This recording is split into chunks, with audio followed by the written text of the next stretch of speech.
मेरे प्यारे साथियों, बहुत बहुत स्वागत है आप सभी का ज्ञान सिंधु कंपटीशन क्लासेस में। हिंदी का आलोचना साहित्य। जी हाँ, हिंदी साहित्य के इतिहास के अंतर्गत आज हम लोग पढ़ेंगे हिंदी आलोचना। हिंदी आलोचना से रिलेटेड जितने भी प्रश्न बनने वाले हैं, लगभग 100 से ज़्यादा प्रश्नों को यहाँ पर हम लेकर के उपस्थित हुए हैं। तो आइए इन प्रश्नों का रसास्वादन करते हैं और आराम से पढ़िएगा बिना किसी जल्दबाजी के। तो पहला प्रश्न आपके स्क्रीन पर यह कह रहा है कि हिंदी आलोचना की शुरुआत होती है प्रेमघन से होती है, बालकृष्ण भट्ट से होती है, या उपरोक्त दोनों से होती है। तो प्रेमघन और बालकृष्ण भट्ट इन दोनों लोगों से हिंदी साहित्य में आलोचना की शुरुआत होती है। ऑप्शन आपका सी सही हो जाएगा। बेहतरीन प्रश्न था। नेक्स्ट क्वेश्चन पर चलते हैं। अगला प्रश्न कहता है कि श्रीनिवास दास यानी कि लाला श्रीनिवास दास का जो संयोगिता स्वयंवर है, इसकी समालोचना किसने सच्ची समालोचना के नाम से की थी? लाला श्रीनिवास दास ने लिखा संयोगिता स्वयंवर, और इस संयोगिता स्वयंवर की आलोचना की थी सच्ची समालोचना के नाम से। और ये सच्ची समालोचना नाम की जो कृति है वो किसकी है? बालकृष्ण भट्ट की है, बद्रीनारायण चौधरी प्रेमघन की है, या पंडित प्रताप नारायण मिश्र की है, या फिर इनमें से किसी की नहीं है? तो बेहतरीन ढंग से समझिएगा।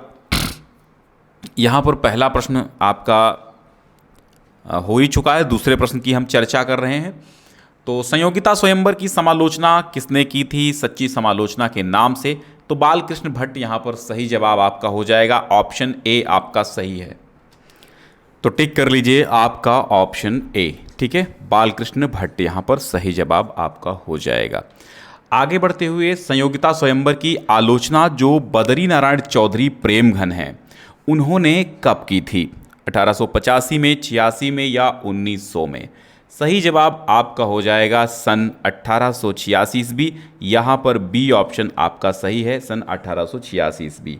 ठीक है, तो जो बद्रीनारायण चौधरी प्रेमघन थे उन्होंने लाला श्रीनिवास दास का जो नाटक था संयोगिता स्वयंवर, वहाँ पर उससे इन्होंने आलोचना की थी उसकी, और ये आधुनिक व्यावहारिक आलोचना की शुरुआत यहीं से मानी जाती है। तो संयोगिता स्वयंवर की सच्ची समालोचना बालकृष्ण भट्ट ने की थी, और फिर एक आलोचनात्मक ग्रंथ प्रेमघन ने भी लिखा था। तो अब आगे बढ़ते हुए हैं, हिंदी आलोचना में जातीय शब्द का राष्ट्रीय अर्थ में सर्वप्रथम प्रयोग किसने किया था? हिंदी आलोचना में जातीय शब्द का राष्ट्रीय अर्थ में सर्वप्रथम प्रयोग किसने किया था? भारतेंदु हरिश्चंद्र, महावीर प्रसाद द्विवेदी, रामविलास शर्मा, आचार्य रामचंद्र शुक्ल। तो यहाँ पर ए ऑप्शन आपका सही हो जाएगा। जो जातीय शब्द है उसका राष्ट्रीय अर्थ में सर्वप्रथम प्रयोग भारतेंदु हरिश्चंद्र जी ने किया था। ठीक है, आगे बढ़िए। नाट्यशास्त्र की पुस्तक नाम है नाटक। नाटक नाम की नाट्यशास्त्र की पुस्तक किसकी है? भारतेंदु जी की है, बालकृष्ण भट्ट की है, भरत मुनि की है, प्रेमचंद की है? ऑप्शन ए आपका सही हो जाएगा, भारतेंदु हरिश्चंद्र। ठीक है, तो ए टिक कर लीजिए, भारतेंदु हरिश्चंद्र जिन्होंने नाटक नाम का नाटक लिखा था।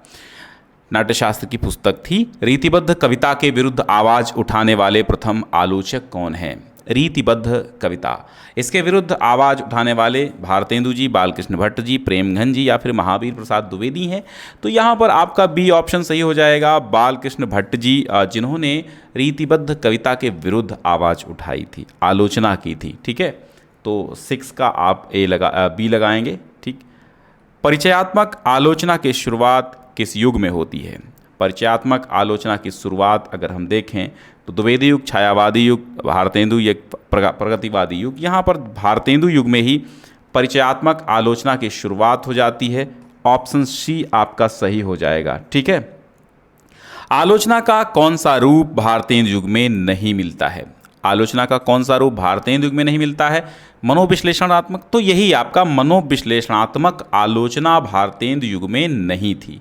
सैद्धांतिक आलोचना थी, कवि परिचयात्मक आलोचना थी, और पत्र पत्रिकाओं में प्रकाशित आलोचना थी। लेकिन जो मनोविश्लेषणात्मक आलोचना है वो भारतेंदु युग में नहीं थी। कालिदास की निरंकुशता, जी हाँ, बेहतरीन प्रश्न है। कालिदास की निरंकुशता आलोचनात्मक प्रश्न है, आलोचनात्मक कृति है, और ये कालिदास की निरंकुशता आचार्य महावीर प्रसाद द्विवेदी, हजारी प्रसाद द्विवेदी, दो में से एक की है। तो आपको क्लियर करना है कि किसकी है। तो यहाँ पर जो सही जवाब है वो आपका क्या हो जाएगा? सही जवाब आपका हो जाएगा आचार्य महावीर प्रसाद द्विवेदी, कालिदास की निरंकुशता। ठीक है, किसकी है? आचार्य महावीर प्रसाद द्विवेदी की है। कालिदास की निरंकुशता हजारी प्रसाद द्विवेदी नहीं है, गलत है। और 10वां प्रश्न है, महावीर प्रसाद द्विवेदी की आलोचनात्मक कृति कौन सी है, या महावीर प्रसाद द्विवेदी की आलोचना की कृति कौन सी है? नैषध, चरित चर्चा, मेघदूत, रहस्य, प्राचीन कवि और काव्य, उपर्युक्त सभी। तो यहाँ पर जो सही जवाब आपका हो जाएगा वो हो जाएगा आपका घा, यानी कि डी, यानी कि उपर्युक्त सभी आपका सही है। ठीक है, यहाँ पर नैषध, चरित चर्चा ये भी महावीर प्रसाद द्विवेदी की है। मेघदूत का रहस्य और प्राचीन कवि और काव्य, ये तीन के तीनों आलोचनात्मक कृतियाँ महावीर प्रसाद द्विवेदी की हैं। नैषध, चरित चर्चा, मेघदूत, रहस्य, प्राचीन कवि और काव्य। इनमें से किस आलोचक ने अपना कौन सा ग्रंथ लिखकर हिंदी के स्नातकोत्तर कक्षाओं के पाठ्यक्रम में सम्मिलित कर आलोचना के अभाव को पूरा करने का प्रयास किया था? फिर से एक बार इस प्रश्न को समझें कि एक ऐसे आलोचक जिन्होंने एक आलोचना ग्रंथ तैयार किया और हिंदी की पीजी, पोस्ट ग्रेजुएट यानी स्नातकोत्तर कक्षाओं के सिलेबस में इसको शामिल किया गया था और वहाँ पर आलोचना के अभाव को पूरा किया गया था। पद्मलाल पुन्नालाल बख्शी का विश्व साहित्य, गया प्रसाद अग्निहोत्री का समालोचना, रामचंद्र शुक्ल का चिंतामणि या श्याम सुंदर दास का साहित्यालोचन। ऑप्शन डी यहाँ पर सही होगा, श्याम सुंदर दास, बाबू श्याम सुंदर दास का साहित्यालोचन यहाँ पर सही हो जाएगा। हिंदी कोविद रत्न माला के लेखक कौन हैं? महावीर प्रसाद द्विवेदी, श्याम सुंदर दास, रामचंद्र शुक्ल या भारतेंदु हरिश्चंद्र। तो हिंदी कोविद रत्न माला बाबू श्याम सुंदर दास, बी ऑप्शन आपका सही हो जाएगा। ठीक है, साहित्यालोचन कृति के रचनाकार कौन है? साहित्यालोचन बाबू श्याम सुंदर दास, अभी आपने ऊपर पढ़ा, तो बी ऑप्शन यहाँ पर सही होगा। सर्वप्रथम किस आलोचक ने अपने किस ग्रंथ में देव बड़े हैं के बिहारी विवाद को जन्म दिया? ये एक प्रश्न, ऐसा प्रश्न है जो हमेशा कहीं ना कहीं पूछा जाने वाला ही प्रश्न है। तो सर्वप्रथम एक आलोचक थे जिन्होंने अपने ग्रंथ में ये विवाद पैदा कर दिया कि देव बड़े हैं कि बिहारी। मिश्र बंधु का हिंदी नवरत्न पद्म सिंह शर्मा का बिहारी सतसई की भूमिका, कृष्ण बिहारी मिश्र का देव और बिहारी, या फिर लाला भगवान दीन का बिहारी और देव। देखो, बिहारी और देव इसमें भी वही बात है, देव और बिहारी इसमें भी वही बात है।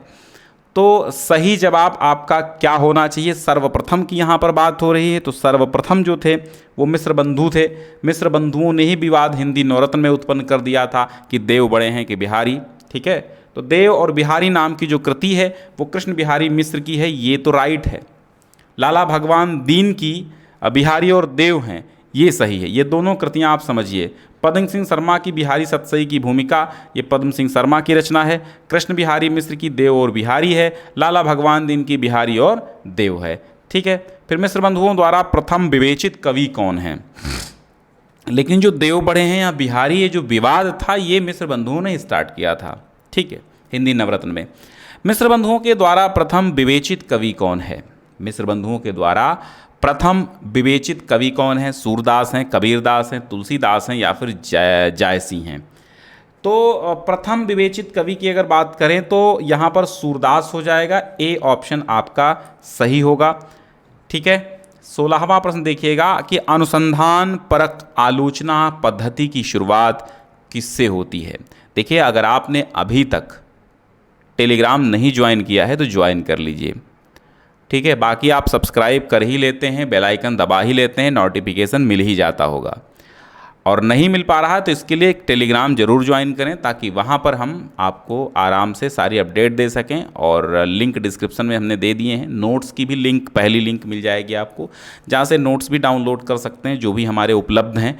बाकी प्लेलिस्ट आप देखिए जहाँ पे आपको अधिकतर सिलेबस जितना भी हमने पढ़ाया है निःशुल्क सब कुछ है, तो निःशुल्क मिल जाएगा आपका पीडीएफ पूरी वहाँ पर, सॉरी पीडीएफ नहीं, आपको सारी क्लासेस लाइन बाय लाइन क्रमबद्ध तरीके से युगानुसार मिल जाएंगी। तो आप उसको पढ़ लीजिए। सैकड़ों प्रश्न, हज़ारों की संख्या में हम ऑब्जेक्टिव क्वेश्चन करवा चुके हैं और कुछ डिस्क्रिप्टिव भी करवा चुके हैं, वर्णात्मक भी हमने पॉइंट नोट्स भी करवाए हैं, ट्रिक्स भी बताई हैं, तो वो आप प्लेलिस्ट देखिए।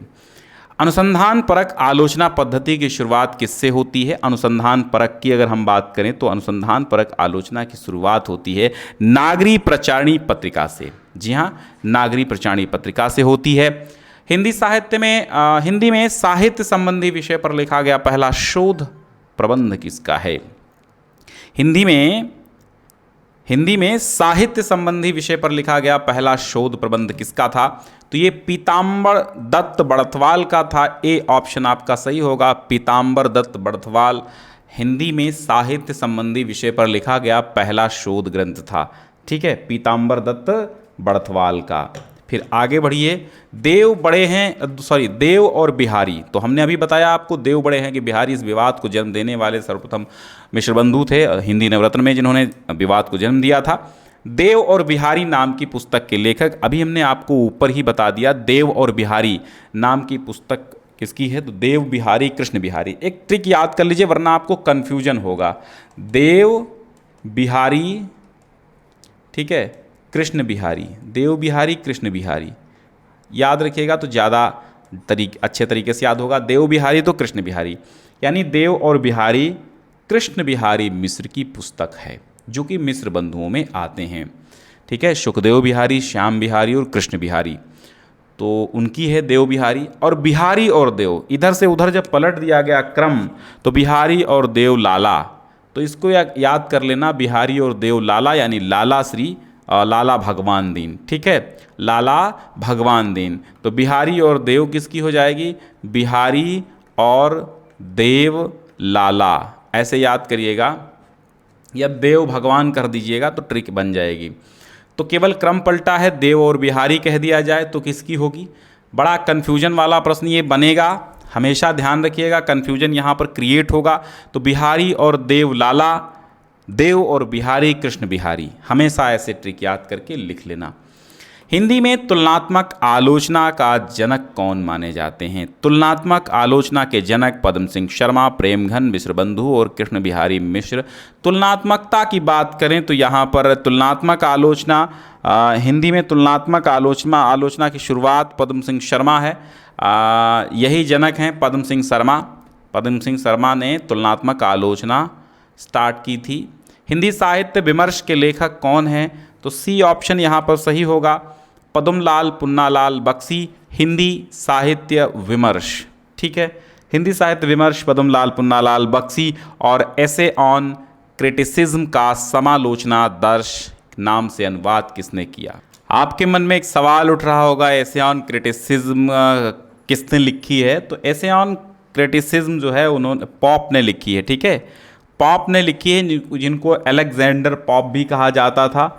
तो अलेक्जेंडर पॉप ने लिखी है एसे ऑन क्रिटिसिज्म। ठीक है, एसे ऑन क्रिटिसिज्म नाम की जो पुस्तक है वो अलेक्जेंडर पॉप ने लिखी है, ध्यान दीजिएगा। इसी का जो हिंदी अनुवाद था वो समालोचना दर्श के नाम से आया, और समालोचना दर्श जगन्नाथ दास रत्नाकर की कृति है। ए ऑप्शन आपका सही होगा। ठीक है, जगन्नाथ दास रत्नाकर का समालोचना दर्श। ऊंच निवास नीच करतूती, बताइए, ऊंच निवास नीच करतूती, शुद्ध ब्राह्मणवादी आलोचक किसे कहा गया? आचार्य रामचंद्र शुक्ल का नाम आता है। चूंकि ये नाम क्यों दिया गया, इसके पीछे कारण यही रहा कि इन्होंने कबीर को अपनी त्रिवेणी में स्थान नहीं दिया, तो ऊंच निवास नीच करतूती कहकर के इनकी आलोचना की गई, शुद्ध ब्राह्मणवादी आलोचक भी इनको कहा गया। तो डी ऑप्शन आपका सही हो जाएगा, आचार्य रामचंद्र शुक्ल। आचार्य रामचंद्र शुक्ल ने त्रिवेणी में किन 3 कवियों की समीक्षाएं प्रस्तुत की हैं? तो सीधी सी बात है, यहाँ कबीर हैं, इसको काट दो, ये भी ऑप्शन गलत है, कबीर हैं, और नीचे वाला भी गलत है, कबीर हैं। चूँकि सूर, तुलसी और जायसी, इन तीनों को त्रिवेणी में सम्मिलित किया है, कबीर को त्रिवेणी में स्थान नहीं मिला।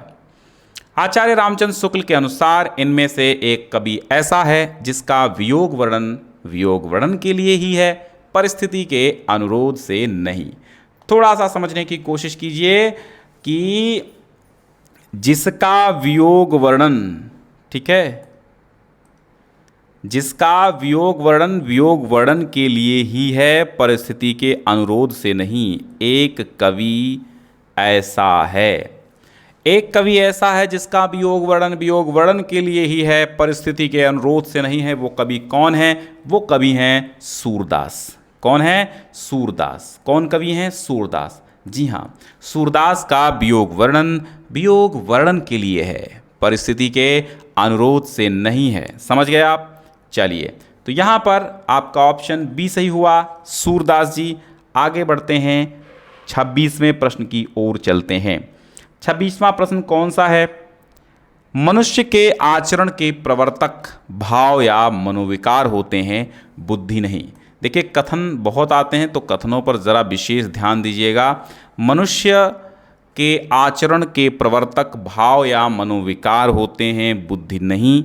ये कथन किसका है? आचार्य रामचंद्र शुक्ल का ये कथन है। किसका है? आचार्य रामचंद्र शुक्ल का यह कथन है, याद रखिएगा आप। ठीक है, आचार्य रामचंद्र शुक्ल का कथन है। फिर आगे बढ़िएगा, अगले प्रश्न की ओर चलते हैं। रसमीमांसा रस सिद्धांत से संबंधित पुस्तक है और इसके लेखक आपको बताना है। रसमीमांसा क्या है? रस सिद्धांत से संबंधित पुस्तक है। इसके लेखक कौन है? तो रसमीमांसा आचार्य रामचंद्र शुक्ल हैं। तो बी ऑप्शन यहाँ पर भी सही होगा। शुक्ल की सैद्धांतिक आलोचना की प्रथम पुस्तक, शुक्ल की सैद्धांतिक आलोचना की प्रथम पुस्तक कौन है? काव्य में रहस्यवाद, कविता क्या है, रसमीमांसा या तुलसी ग्रंथावली। ये चारों के चारों पुस्तकें आचार्य शुक्ल की हैं, लेकिन यहाँ पर ऑप्शन बी आपका सही हो जाएगा। कविता क्या है? ठीक है, कविता क्या है? जी हाँ, कविता क्या है? क्षमा चाहेंगे, यहाँ पर त्रुटि हुई है। यहाँ पर जो सही जवाब है वो आपका है, हाँ ठीक है, काव्य में रहस्यवाद। यहाँ पर सैद्धांतिक आलोचना की प्रथम पुस्तक, आचार्य शुक्ल की सैद्धांतिक आलोचना की प्रथम पुस्तक है काव्य में रहस्यवाद। ऑप्शन ए आपका सही है। ठीक है, अभिव्यंजनावाद भारतीय वक्रोक्तिवाद का विलायती उत्थान है। कथन है, समझिएगा, अभिव्यंजनावाद भारतीय वक्रोक्तिवाद का विलायती उत्थान है। ये कथन किस आलोचक का है? डॉक्टर नगेंद्र का है, रामचंद्र शुक्ल का है। अभिव्यंजनावाद भारतीय वक्रोक्तिवाद का विलायती उत्थान है, डॉक्टर नगेंद्र का है, रामचंद्र शुक्ल का है, या फिर नंद दुलारे वाजपेयी का है, या रामविलास शर्मा का है। सही जवाब आपका हो जाएगा आचार्य रामचंद्र शुक्ल, बी ऑप्शन। सूरदास को भावाधिपति की संज्ञा देने वाले कौन हैं? भावाधिपति कवि किसे कहा गया? सूरदास को कहा गया। और ये संज्ञा किसने दी? सूरदास को भावाधिपति की संज्ञा देने वाले कौन हैं? बस वही छाया हुआ नाम आचार्य रामचंद्र शुक्ल हैं। आलोचनात्मक पुस्तक रस कलश के रचनाकार कौन हैं? प्रिय प्रवास, प्रिय प्रवास याद आया? चुभते चौप दे, चुभते चौप दे, चोखे चौप दे, रस कलश, ठीक है, वैदेही वनवास। अब तो समझ में आ गया होगा कौन है। तो रस कलश अयोध्या सिंह उपाध्याय हरिऔध, इनको हम हरिऔध के नाम से भी जानते हैं। तो हरिऔध जी की कृति है रस कलश। सिद्धांत और अध्ययन, जी हाँ, सिद्धांत और अध्ययन के लेखक कौन हैं? गुलाब राय हैं, श्याम सुंदर दास हैं, पद्मलाल पुन्नालाल बख्शी हैं, या फिर राजेंद्र अवस्थी हैं। सही जवाब क्या हो जाएगा? तो सिद्धांत और अध्ययन बाबू गुलाब राय की पुस्तक है, ए ऑप्शन सही होगा। डॉक्टर कृष्ण शंकर शुक्ल की आलोचनात्मक पुस्तक का नाम क्या है? डॉक्टर कृष्ण शंकर शुक्ल की पुस्तक का नाम है केशव की काव्य कला। बिल्कुल सही जवाब है केशव की काव्य कला, डी ऑप्शन सही होगा।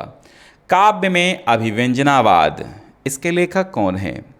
काव्य में अभिव्यंजनावाद के लेखक हैं लक्ष्मी नारायण, और इनका उपनाम है सुधांशु। लक्ष्मी नारायण सुधांशु काव्य में अभिव्यंजनावाद के लेखक हैं, कभी कभी लक्ष्मी नारायण ही दे सकता है आपको, तो लक्ष्मी नारायण सुधांशु काव्य में अभिव्यंजनावाद। ओके, चलिए। बिहारी की वाग विभूति पुस्तक के लेखक कौन है? ये आलोचनात्मक पुस्तक है, तो यहाँ एक वी आपको ट्रिक मिल जाएगी। इस ट्रिक से आप याद कर सकते हैं बिहारी की वाग विभूति, विश्वनाथ प्रसाद मिश्र। ए ऑप्शन आपका सही होगा। विभूति है तो विश्वनाथ हैं, बिहारी है तो विश्वनाथ हैं। बी की आवृत्ति हुई है तो विश्वनाथ। इसी ट्रिक को आजमाइएगा याद करने के लिए। बी से बिहारी, बी से विश्वनाथ और वी से विश्वनाथ और वी से बिहारी। ठीक है, तो विश्वनाथ प्रसाद मिश्र की बिहारी की वाग विभूति। वांग्मय विमर्श में भी आपका वी आया है, तो इससे भी आपको याद रख लेना है। वांग्मय विमर्श विश्वनाथ प्रसाद मिश्र। ठीक है, वांग्मय विमर्श भी विश्वनाथ प्रसाद मिश्र का है और बिहारी की वाग विभूति भी विश्वनाथ प्रसाद मिश्र की है। आगे बढ़िएगा। प्रसाद की काव्य कला के लेखक कौन हैं? रामकृष्ण शुक्ल, सत्येंद्र, रामनाथ सुमन, राम कुमार वर्मा। प्रसाद की काव्य कला, जी हाँ, प्रसाद की काव्य कला के लेखक हैं रामनाथ सुमन। सी ऑप्शन आपका सही हो जाएगा। रामनाथ सुमन जी ने लिखा प्रसाद की काव्य कला। ओके। हिंदी साहित्य 20वीं शताब्दी बेहतरीन कृति है, कई बार यूजीसी नेट और पीजीटी टीजीटी में पूछी भी गई है। हिंदी साहित्य 20वीं शताब्दी के रचनाकार कौन हैं? हजारी प्रसाद द्विवेदी, डॉक्टर आचार्य नंदुलाल वाजपेयी और रामविलास शर्मा या फिर डॉक्टर नगेंद्र। हिंदी साहित्य 20वीं शताब्दी कौन है बताइए फटाफट। आचार्य नंदुलाल वाजपेयी, बी ऑप्शन आपका सही हो जाएगा। हिंदी साहित्य 20वीं शताब्दी आचार्य नंदुलाल वाजपेयी। जी हाँ, छायावाद के महान आलोचक आचार्य नंदुलाल वाजपेयी। महाकवि सूरदास किसकी आलोच्य कृति है या फिर आलोचनात्मक कृति है? महाकवि सूरदास आचार्य नंदुलाल वाजपेयी, आचार्य हजारी प्रसाद द्विवेदी, रामचंद्र शुक्ल या फिर डॉक्टर नगेंद्र। सही जवाब हो जाएगा आचार्य नंदुलाल वाजपेयी। ए ऑप्शन महाकवि सूरदास। किस आलोचक के अनुसार छायावाद में एक नूतन सांस्कृतिक मनोभावना का उद्गम है और एक स्वतंत्र दर्शन की नियोजना भी? डॉक्टर नगेंद्र, नंदुलाल वाजपेयी, शांतिप्रिय द्विवेदी, इलाचंद्र जोशी। कौन सही ऑप्शन होगा वो बताइए। छायावाद में एक नूतन सांस्कृतिक मनोभावना का उद्गम है और एक स्वतंत्र दर्शन की नियोजना भी। ये कथन किसका है? छायावाद में एक आलोचक कहते हैं छायावाद में एक नूतन सांस्कृतिक मनोभावना का उद्गम है और एक स्वतंत्र दर्शन की नियोजना भी। सही जवाब है नंदुलाल वाजपेयी। बी ऑप्शन आपका सही हो जाएगा। छायावाद के समर्थ आलोचक कौन हैं? तो यहाँ पर नंदुलाल वाजपेयी ही छायावाद के समर्थ आलोचक हैं। ठीक है, आगे बढ़िए। कवि सुमित्रानंदन पंत के लेखक कौन हैं? नंदुलाल वाजपेयी, डॉक्टर नगेंद्र, हजारी प्रसाद द्विवेदी, निर्मला जैन। तो यहाँ पर कवि सुमित्रानंदन पंत का नंदुलाल वाजपेयी ही हैं कवि सुमित्रानंदन पंत के लेखक। ठीक है, ये आलोचनात्मक कृति। और फिर आगे बढ़ते हैं तो सुमित्रानंदन पंत, इस ग्रंथ के भी लेखक नंदुलाल वाजपेयी जी ही हैं। ठीक है, नंदुलाल वाजपेयी ने कवि सुमित्रानंदन पंत और केवल सुमित्रानंदन पंत, दोनों बातें एक ही हैं, समझ सकते हैं आप। डॉक्टर नगेंद्र की रचना नहीं है, यहाँ पर नहीं की बात की जा रही है। साकेत एक अध्ययन, सुमित्रानंदन पंत, देव और उनकी कविता, कालिदास की निरंकुशता। तो जो डॉक्टर नगेंद्र की रचना नहीं है वो बताना है कालिदास की निरंकुशता। जी हाँ, ऑप्शन आपका सही हो जाएगा डी, कालिदास की निरंकुशता। आप सवाल मन में आएगा फिर कालिदास की निरंकुशता जो है वो है किसकी? तो छाया हुआ नाम महावीर प्रसाद द्विवेदी। ठीक है, महावीर प्रसाद द्विवेदी की जो कृति है कालिदास की निरंकुशता है। ठीक है, डॉक्टर नगेंद्र की पुस्तक नहीं है कामायनी के अध्ययन की समस्याएं, भारतीय सौंदर्य शास्त्र की भूमिका, रस मीमांसा या फिर रस सिद्धांत। तो रस मीमांसा आचार्य शुक्ल की है, आप जानते हैं। सी ऑप्शन सही होगा, ये आचार्य शुक्ल की रचना है रस मीमांसा। रस सिद्धांत डॉक्टर नगेंद्र की है, भारतीय सौंदर्य शास्त्र की भूमिका डॉक्टर नगेंद्र की है और कामायनी के अध्ययन की कामायनी के अध्ययन की समस्याएं डॉक्टर नगेंद्र की हैं। साकेत को जीवनवादी काव्य किसने कहा है? साकेत को जीवनवादी काव्य कहने वाले कौन हैं, ये बताना है। तो जीवन में ना है, ना से याद रखिएगा। साकेत को जीवनवादी काव्य किस आलोचक ने कहा? ना से नगेंद्र याद रखिएगा, नंद दुलारे नहीं।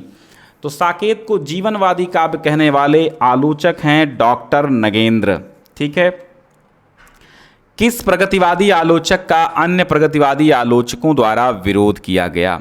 शिवदान सिंह चौहान, रामविलास शर्मा, प्रकाश चंद्र गुप्त या फिर मुक्तिबोध? तो एक प्रगतिवादी आलोचक हैं जिनको अन्य प्रगतिवादी आलोचकों ने जिनका विरोध किया था, वो कौन है, उनका नाम बताना है। तो सही जवाब डॉक्टर रामविलास शर्मा हो जाएगा, बी ऑप्शन आपका। ठीक है। रामविलास शर्मा को बहुत आलोचना झेलनी पड़ी खुद के युग के आलोचकों के द्वारा, तो बी ऑप्शन सही होगा। महावीर प्रसाद द्विवेदी और हिंदी नवजागरण के लेखक कौन हैं? महावीर प्रसाद द्विवेदी और हिंदी नवजागरण, डॉक्टर नगेंद्र, नामवर सिंह, रामविलास शर्मा या रमेश चंद्र शाह? तो महावीर प्रसाद द्विवेदी और हिंदी नवजागरण, इसके लेखक कौन हैं बताइए? रामविलास शर्मा है, सी ऑप्शन आपका सही हो जाएगा। किस ग्रंथ के लेखक रामविलास शर्मा नहीं हैं? भाषा और समाज, नई कविता और अस्तित्ववाद, भारत में अंग्रेजी राज और मार्क्सवाद, कविता के नए प्रतिमान? जी हाँ, डी ऑप्शन ही सही होगा, कविता के नए प्रतिमान, जिनके रामविलास शर्मा नहीं हैं। ठीक है। तो कविता के नए प्रतिमान किसका है बताइए ज़रा, कमेंट बॉक्स में बताइए। तो ये आपका नामवर सिंह है। ठीक है, नामवर सिंह लगा लीजिए, नामवर सिंह। नामवर सिंह का है कविता के नए प्रतिमान। बाकी भाषा और समाज रामविलास शर्मा, नई कविता और अस्तित्ववाद रामविलास शर्मा, भारत में अंग्रेजी राज और मार्क्सवाद रामविलास शर्मा। 50वां प्रश्न देखिएगा कि किस ग्रंथ के लेखक रामविलास शर्मा जी हैं? हिंदी साहित्य की भूमिका पहले के ही नहीं है, बाकी मध्यकालीन बोध का स्वरूप रामविलास शर्मा, निराला आत्महंता आस्था रामविलास शर्मा, भारत में अंग्रेजी राज और मार्क्सवाद रामविलास शर्मा। ठीक है, निराला आत्महंता आस्था, ठीक, जो निराला आत्महंता आस्था है, ये देखिए सुनिए, इसमें थोड़ा सा समझिएगा, थोड़ा सा दिक्कत हुई है। यहाँ पर किस ग्रंथ के लेखक रामविलास शर्मा हैं या नहीं तो नहीं लिखा है, तो रामविलास शर्मा जो हैं वो डी ऑप्शन इस पर सही हो जाएगा, भारत में अंग्रेजी राज और मार्क्सवाद, ये रामविलास शर्मा की कृति है। अब आप पूछेंगे हिंदी साहित्य की भूमिका फिर किसकी है? तो हिंदी साहित्य की भूमिका हजारी प्रसाद द्विवेदी की है। किसकी है? हजारी प्रसाद द्विवेदी की है। मध्यकालीन बोध का स्वरूप, ये भी आपके हजारी प्रसाद द्विवेदी की है। निराला आत्महंता आस्था, ये कृति आपके दूधनाथ सिंह की है। ठीक है, तो ध्यान दीजिएगा, निराला आत्महंता आस्था दूधनाथ सिंह, मध्यकालीन बोध का स्वरूप हजारी प्रसाद द्विवेदी, हिंदी साहित्य की भूमिका हजारी प्रसाद द्विवेदी। ठीक है, तो ऑप्शन आपका सही हो गया यहाँ पर डी, जो कि रामविलास शर्मा का है। अब हम 51 से लेकर 100 तक जो बचे हुए प्रश्न हैं वो आगे देखेंगे। ठीक है, तो देखना बिल्कुल बंद नहीं करना है, आपको वो भी देख लेना है 51 से 100 तक।